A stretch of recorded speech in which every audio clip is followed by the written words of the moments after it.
Hello friends, welcome back to my channel. और आज मैंने शेयर किया है ये ब्यूटीफुल सा अमेजन इंस्पायर्ड कुर्ती की कटिंग और डिज़ाइनिंग। इस कुर्ती को मैंने अमेजन पर देखा था। आज मैंने आपके साथ इसकी कटिंग और डिज़ाइनिंग शेयर किया है। तो वीडियो शुरू करने से पहले अगर आपने मेरी चैनल को सब्सक्राइब नहीं किया है तो प्लीज़ सब्सक्राइब करके बेल वाली बटन को भी प्रेस कर लीजिए। इसके लिए मैंने यहाँ पे 1/2 मीटर लाइनिंग योक पार्ट के लिए और 1 मीटर रॉ सिल्क का फैब्रिक योक पार्ट के लिए और 1.5 मीटर रेयॉन का फैब्रिक स्कर्ट पार्ट के लिए इस्तेमाल किया है। सबसे पहले योक पार्ट को कटिंग करने के लिए रॉ मीटर फैब्रिक को इस तरह से 4 फोल्ड करते हुए हम अच्छे से बिछा देंगे।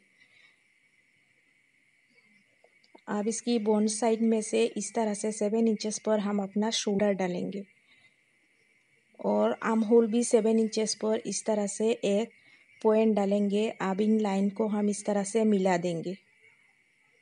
अब यहाँ पे हम अपना चेस्ट का 4th पार्ट लेंगे। मेरा 9 इंचेस है और सिलाई मार्जिन को जोड़ते हुए और 1.5 इंच पर हम इस तरह से मार्क लगाएंगे। अब यहाँ पे आर्म होल के लिए शेप डालेंगे और नेक के लिए पहले हम 3 इंचेस इसकी नेक की चौड़ाई होगी और बैक नेक को मैं सिर्फ 2 इंचेस की गहराई देंगे और फ्रंट नेक आप अपनी हिसाब से रखिएगा। मैंने यहाँ पे 5 इंचेस रखा है। इस तरह से 2 बॉक्सेस हम बनाएंगे और इन पर राउंड शेप दे देंगे।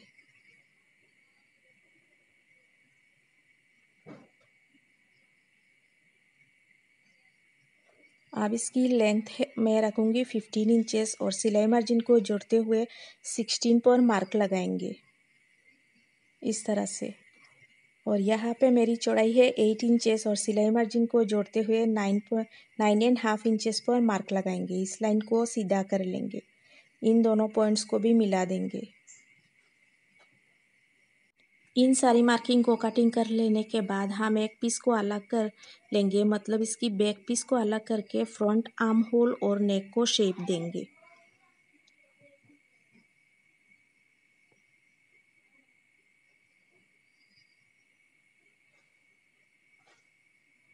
इनकी कटिंग हो जाने के बाद हम अपनी लाइनिंग पीस को भी सेम टू सेम फ्रंट और बैक कटिंग कर लेंगे।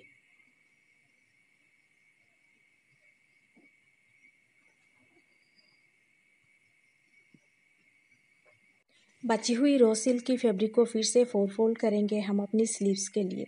इस तरह से 4 फोल्ड कर लेने के बाद हम इसकी ये देखिए इसकी लेंथ है 12 इंचेस, लेकिन सिलाई के बाद ये 10 इंचेस पे आ जाएगी। और इसकी चौड़ाई हम अपनी चेस्ट का जितना चौड़ाई रखा था उतना ही हम इसकी चौड़ाई रखेंगे। यहाँ पर 3 इंचेस डाउन पे और एक मार्क लगाएंगे और इसे इस तरह से आर्म होल का शेप दे देंगे।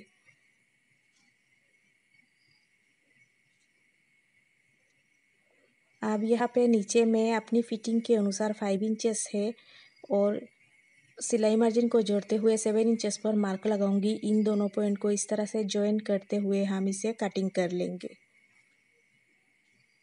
अब इसकी आगे की जो फ्रिल है वो हम अपनी स्कर्ट पार्ट में से निकालेंगे। स्कर्ट पार्ट कटिंग के बाद इसकी आगे की फ्रिल को निकालेंगे।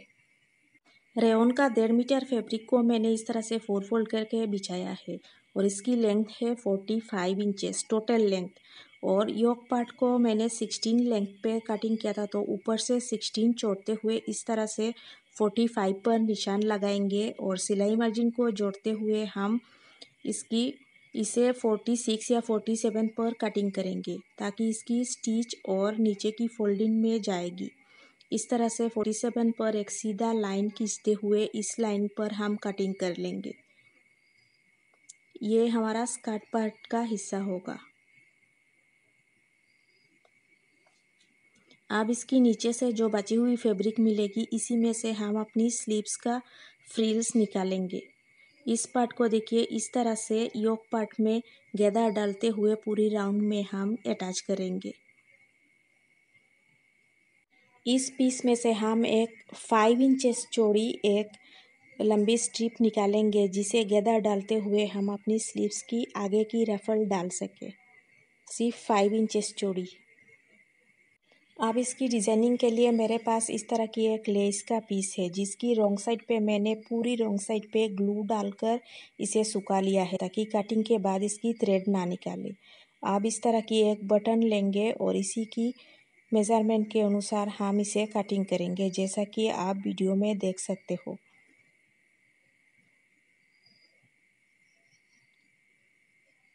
इस तरह से हमें बहुत सारी पीसेस कटिंग करनी है।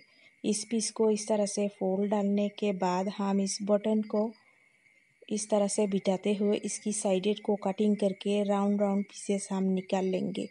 तो आप देख सकते हो कटिंग के बाद इन पीसेस में से कोई थ्रेड नहीं निकल रहा है, क्योंकि इनके रॉन्ग साइड पे ग्लू लगा हुआ है।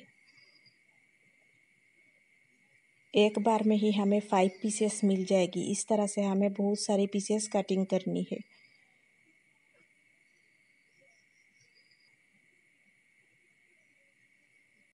और इन पीसेस की कटिंग हो जाने के बाद इन्हें हमें ग्लू से ही अपनी स्लीव्स और फ्रंट पीस पर इस तरह से इनको चिपका देना है।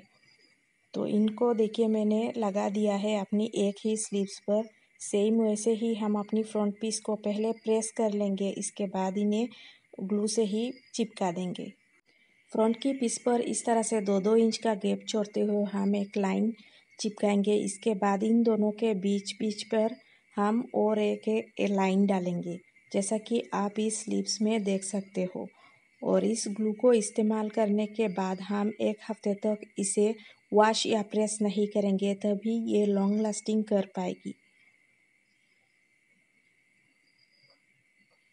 सारे पीसेस को लगा देने के बाद हम इसे 3-4 घंटे के लिए सूखने के लिए छोड़ देंगे। ये देखिए बहुत अच्छे से ये सूख चुका है। अब इसके ऊपर हम इस तरह से राइट मिलाते हुए हम अपनी लाइनिंग की नेक को इस तरह से स्टिच करेंगे, जैसा कि इस बैक पीस पर मैंने पहले से करके रखा हुआ है। इस तरह से दोनों ही पीसेस की नेक को जॉइन कर लेने के बाद इस तरह से छोटे छोटे नोचेस लगाएंगे और इसे हम सीधा कर लेंगे। इस तरह करने पर हमें अलग से नेक पर पट्टी नहीं डालनी पड़ेगी। इसे सीधा करने के बाद इस पर एक टॉप स्टिच डालेंगे और इसकी आर्म होल और दोनों साइडेड को हम स्टिच करके इसे फिक्स कर लेंगे। सेम फ्रंट और बैक दोनों को करेंगे। और देखिए मैंने स्लीव्स पर भी इस तरह से फ्रिल डाल के इसे तैयार कर लिया है। लाइनिंग को अच्छे से जोड़ लेने के बाद देखिए मैंने नेक पर इस तरह से एक टॉप स्टिच लगाया हुआ है। दोनों ही पीसेस को राइट से राइट मिलाते हुए इनकी शोल्डर को हम जॉइन करेंगे और इन दोनों स्लीव्स को भी हम जॉइंट कर लेंगे। और इसकी साइड की फिटिंग को भी हमें दे देना होगा। इसकी शोल्डर और स्लीव्स जॉइन हो जाने के बाद इस तरह की लेस की मदद से हम इसे और थोड़ा हाईलाइट करेंगे। इसकी वेस्ट लाइन और स्लीव्स पर हम जॉइन करेंगे, लेकिन वेस्ट लाइन पर हम स्कर्ट पार्ट जॉइन होने के बाद लेस जॉइन करेंगे। लेस जॉइन हो जाने के बाद इसकी साइड की फिटिंग स्लीव्स पर लेस जॉइन कर लेने के बाद मैंने इसकी साइड की फिटिंग्स को डाल लिया है। अब इसकी स्कर्ट पार्ट को हम जॉइन करेंगे, इसके बाद वेस्ट लाइन पर हम लेस डालेंगे। तो मेरे पास देखिए स्लीव्स की फ्रिल जॉइन कर लेने के बाद इस तरह से और एक पीस बचा हुआ है, तो इसे भी हम अपनी स्कर्ट पार्ट पे जॉइन करेंगे, ताकि हमें और थोड़ा घेर मिल सके। इस पीस को जॉइन कर लेने के बाद हम इस स्कर्ट पार्ट को हम इस तरह से गैदर डालते हुए इस पूरी राउंड में जॉइन कर लेंगे। इसे जॉइन करने के लिए हमें इस फैब्रिक को इस तरह से उल्टे की तरफ रखना है और इसे गैदर डालते हुए पूरी राउंड में जॉइन कर लेना है। इस तरह से अब सीधा होगा और इसके ऊपर हम लेस को जॉइन करेंगे। स्कर्ट की पार्ट को हम गैदर डालते हुए जॉइन करने के बाद इसकी साइड को हम जॉइन करेंगे और इसकी नीचे की साइड को भी हम हेमिंग कर लेंगे। तो इस तरह से इसका फाइनल लुक आया है। तो आज की वीडियो कैसी लगी प्लीज़ मुझे कमेंट करके बताइएगा ज़रूर। और अगर आपको ये वीडियो अच्छी लगी हो तो प्लीज़ मेरी चैनल को लाइक और सब्सक्राइब करना भूलिएगा मत। मिलते हैं अगली वीडियो में, तब तक के लिए बाय।